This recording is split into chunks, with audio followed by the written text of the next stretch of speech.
오늘은 예수님의 제자 중에서 요한에 대해서 여러분과 같이 성경 내용을 알아보겠습니다. 빌립의 이름 뜻은 말을 사랑하는 자라는 뜻이고, 거의 이 제자들은 모두 갈릴리 쪽 사람들인데, 빌립 역시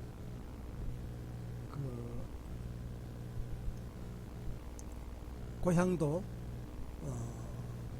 베세다 지방 출신입니다.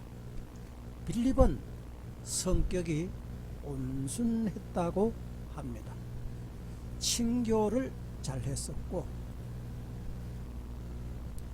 동료들 그 누구와도 빌립과 말다툼한 제자는 없었을 뿐만 아니라 제자들 간 사이가 벌어진 형제가 있을 경우 빌립이 그 사이에 들어가서 화해를 못 시킨 일이 한 번도 없었다 합니다.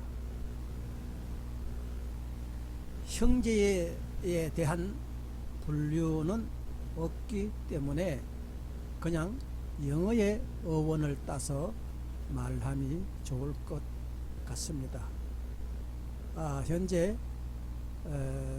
브라더를, 형제란 말을 브라더를 사용하겠습니다. 누가 형이고 동생인지를 잘 몰라서입니다. 빌립은 같은 지방에 사는 브라더 바들로메를 예수님께로 인도했습니다. 그는 브라더 바들로메에게 내가 히브리어로 메시아를 보았어요 라고 했더니, 바들로메가 뭐? 메시아? 메시아가 어느 지역 출신인데? 라고 물었습니다. 그때 빌립은 나사렛에서 메시아가 탄생했다고 하니까, 에이, 그런 촌에서 어찌 메시아가 날 수 있어? 하면서 빌립의 말을 무시했습니다. 그러나 빌립은 아냐, 와보면 알 것인데 라고 바들로메를 설득을 시켰습니다. 그렇게 해서 겨우 설득시켜 예수님께로 바들로메를 데려갔는데 말이죠.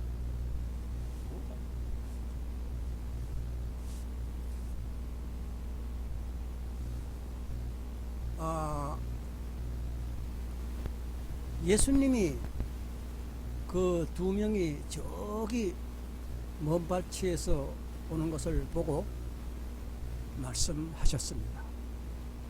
바들로메에게 너가 무화과나무 밑에 있을 때 내가 보았노라 라고 하시니, 바들로메는 처음 듣는 얘기라서 깜짝 놀라서 예? 라고 하니까 예수님께서 바들로메야, 너가 무화과나무 밑에 있는 것을 내가 과거에 보았다는 말에, 그런 말에 너가 놀라느냐? 너는 앞으로 인자의 머리 위로 천사가 오르락 내리락 하는 것을 볼 것이다 라고 예수님이 말씀하셨고, 원래 지역 토주 대감이었고 유지로서 바들로메는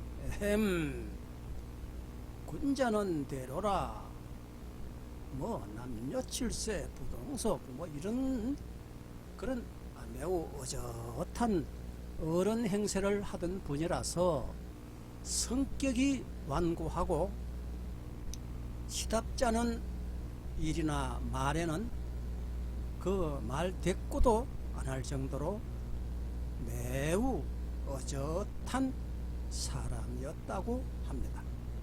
그러나 예수님의 첫 대화에서 그는 예수님을 메시아로 인정하려 애를 썼으나 사실상 아무것도 본 게 없는 상태에서는 별로 믿음이 없었습니다. 그래서 성경에 바들로메에 대한 이야기는 거의 나오지 않습니다. 그러나 그는 오병이어 역사가 일어나는 장소에서 바들로메의 큰 활약하는 모습을 볼 수가 있습니다. 바들로메는 예수님을 만나고 첫 예수님께서 놀라움을 금치 못한 일이 바로 오병이어 역사였는데, 그 오병이어 역사에서 예수님께서는 빌립에게 이렇게 말씀하시는데, 빌립이 뭐라고 했느냐 하면은, 주님, 이 많은 사람들을 어찌 식사를 다 시킬 수 있습니까? 이제 점심시간도 다 됐는데 라고 할 때에 아마도 이 사람들을 다 먹이려면은 최소한 200데나리온의 돈이 필요할 것입니다 라고 빌립이 예수님께 말했습니다. 그때 예수님은 너가 해결해 보거라 라고 말씀하셨고, 드디어 빌립은 물고기 2마리와 보리떡 5개가 있기는 합니다마는 하면서 그 대중 중에서 먹거리라고는 그것밖에 구할 수 없음을 예수님께 말씀드렸습니다.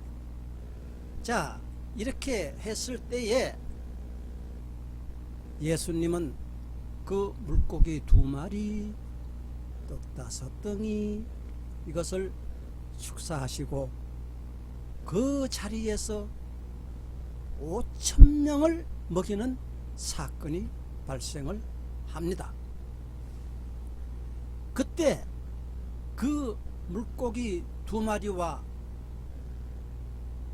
보리떡 5개로 5,000명이 먹고 또 남는 그 부스러기, 떡 부스러기, 그것이 엄청나게 많음을 보고 그때 바로 바들로메가 손소매를 거두면서 그 12광주리 떡 부스러기를 거두는 일에 바들로메가 나섰다는 거 아닙니까? 그래서 바들로메는 이렇게 말했다고 합니다. 브라더님들 가만히 계세요. 제가 혼자 이 떡 부스러기 모으는 일을 혼자 다 할 것이니 우리 브라더님들은 가만히 쉬고 계세요. 그래서 바들로메는 자기 혼자 그 12광줄이나 되는 떡 부스러기를 다 모으면서 다른 제자들은 나서지 못하게 강력하게 말을 했다고 합니다. 바들로메는 혼자서 신바람이 나서 그 완고했던 성격은 어디로 가고 군자는 대로라 뭐 이런 게 그게 어디에 있겠어요. 그 떡 부스러기 12강주리를 바들로메 혼자서 모두 다 거두었다는 이야기가 아니겠습니까? 물론 정경에는 이런 기록이 되어 있지 않습니다. 바들로메, 빌립 그들도 역시 전도하다가 다른 제자들과 같이 마지막에는 순교했다고 기록되어 있습니다. 다음은 안드레인데, 안드레는 베드로를 예수님께 데려왔습니다.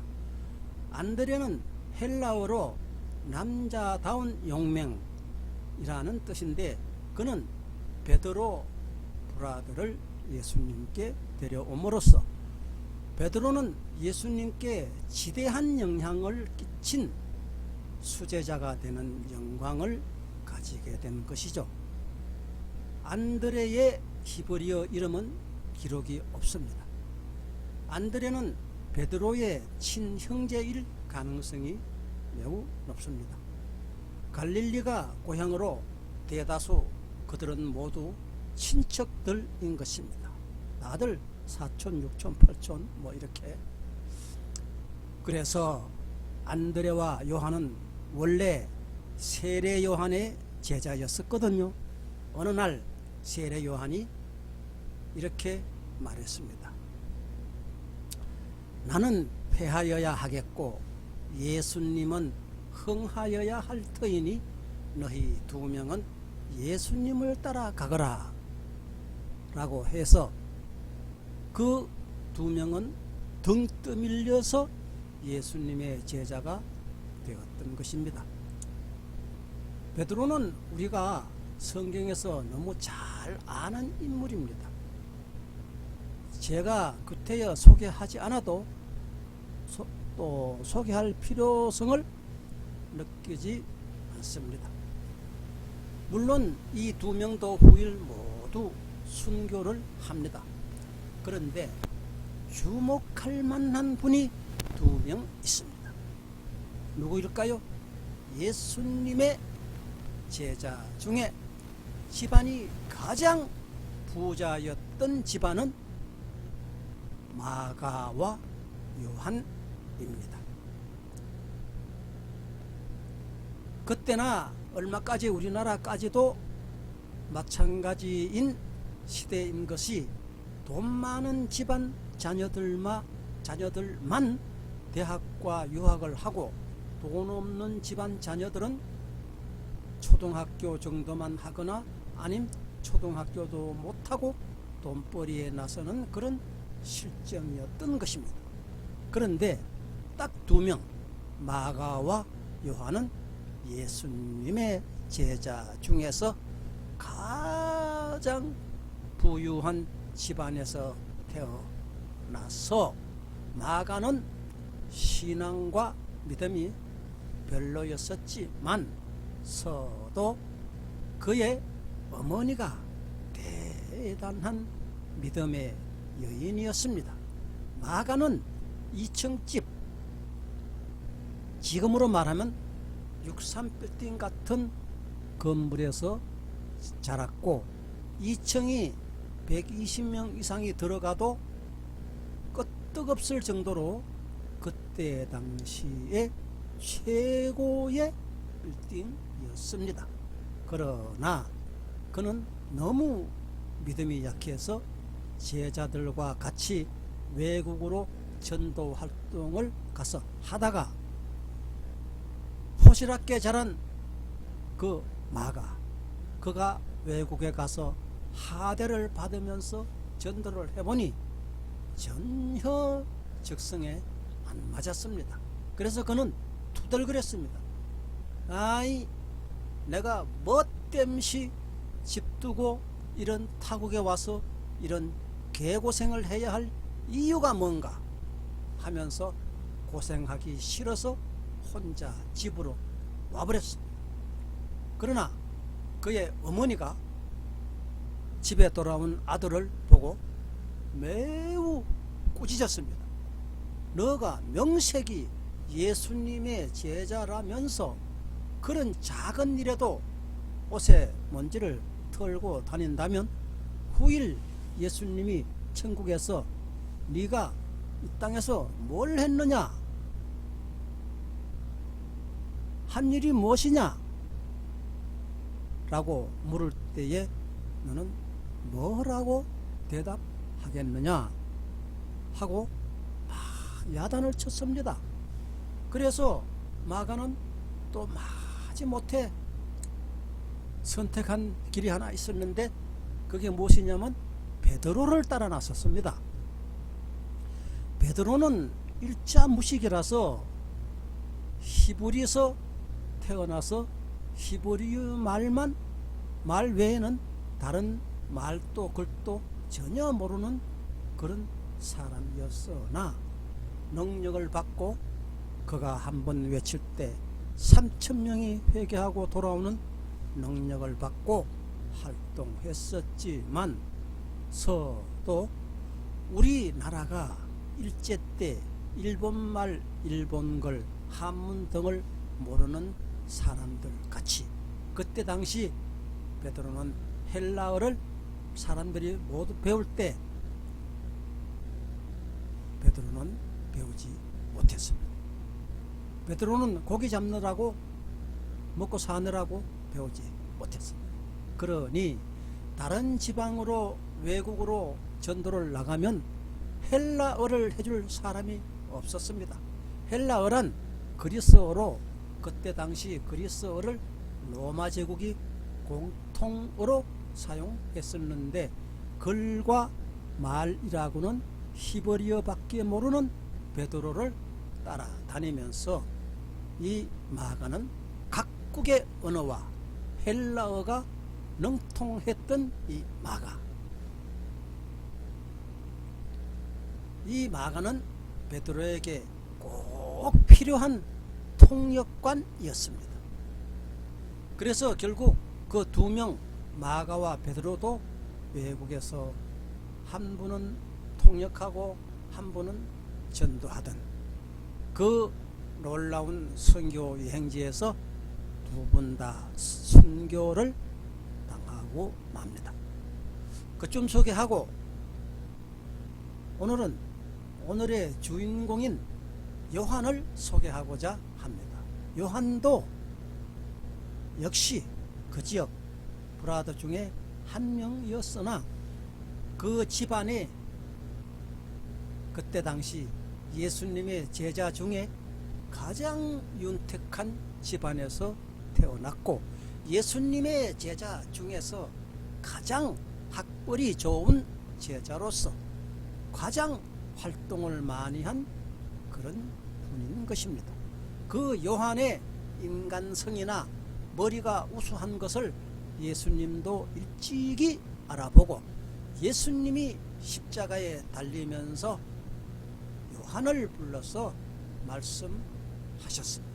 요한아, 너가 가장 믿을 만한 사람으로 나는 본다 하면서 그를 신뢰할 수 있는 사람으로 여기면서 내 어머니 마리아를 너에게 부탁한다 라고 했고 그 요한은 마리아를 자기 친모같이 섬기다가 마리아가 죽는 날까지 곁을 지킨 제자로서 당대나 성경 전체가 요한의 글을 보면 마치 옛날에 우리가 한문으로만 살 때 문장가가 항상 문자를 쓴다는 말같이 그 문장이 매우 놀랍고 대단하고 유식함이 드러나 있습니다. 그는 하나님의 말씀을 적을 때는 영어 성경에도 보면 셋, 스픽 뭐 이런 말로 절대로 하지 않고 그는 그 같은 언어를 한 번도 사용한 적이 없습니다. 그래서 하나님이 하시는 말씀을 항상 was, word, God 뭐 이렇게 해서 하면서 문장의 최상위 단어를 사용한 그런 요한의 글솜씨를 볼 수가 있습니다. 그래서 저는 요한이 저자인 성경을 매우 즐겨 읽습니다. 그의 문장에는 유식이 뚝뚝 흐릅니다. 그래서 요한복음이 지금은 공간복음에서 갈라졌습니다. 요한복음은 공간복음이 아닙니다. 10계명 5계명을 보면 너희는 내 부모를 공경하라 그리하면 무병장수하고 땅에서 복을 받으리라 한 말씀이 예수님이 간곡히 부탁한 말이야. 공경으로 요한은 예수님은 다른 모든 제자가 다 순교했지만 예수님은 요한만은 100세가 넘도록 무병장수했으며 그도 역시 순교 자리에 처형을 받았지만 요한을 끓는 기름가마에 던졌을 때 그는 머리털 하나도 상하지 않고 툭툭 털고 나왔습니다. 그래서 그를 순교시킨 그 나라 왕이 볼 때 아이고 저 녀석을 죽였다간 내가 제명에 못 살겠구나 하고 요한을 풀어주어서 유배를 시킨 것입니다. 요한은 요한복음을 그 대단한 문장의 솜씨로 유식하게 요한복음을 저서했고 요한 1, 2, 3서, 요한계시록 등을 저서했으며 종신 무렵에는 밤모섬에서 그를 죽이지 못한 왕이 유배를 그리로 보내니 그 밤모섬에서 동굴에 들어가 하늘나라를 환상으로 요한은 봅니다. 그는 거기서 100세가 넘게 살며 천수를 다하고 생을 마친 유일한 순교를 하지 않은 제자 중에 딱 한 분인 것입니다. 제가 가장 존경하는 요한복음을 오늘 또 저는 읽고 있습니다. 이 요한에 대해서 우리는 앞으로 달리 봐야 될 것입니다. 이 요한복음은 한국어 번역보다 특히 영어 성경을 읽어보면 그 깊이가 이루 말할 수 없어요. 정말 뜻깊은 요한복음 성경을 저는 애독하고 있습니다. 오늘은 요한에 대해서 영어 성경의 존이라고 하는 이 요한은 정말 대단한 그때 당시 예수님의 제자였다 하는 것을 말씀을 드리면서 시간 마치겠습니다. 감사합니다.